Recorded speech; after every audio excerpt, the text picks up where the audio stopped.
In this article, we analyzed a previous AI EKG algorithm for the detection of heart failure in patients. And then we asked the question, does this algorithm have any predictive ability?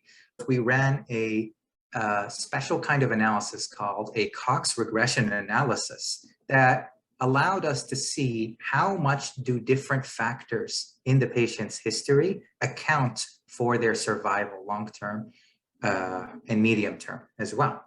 And what we discovered was that, in fact, those factors, those old factors, were certainly impactful. However, the AI algorithm had an independent effect. In other words, it had an independent predictive ability for long-term patient mortality. This video content is copyrighted by Mayo Foundation for Medical Education and Research.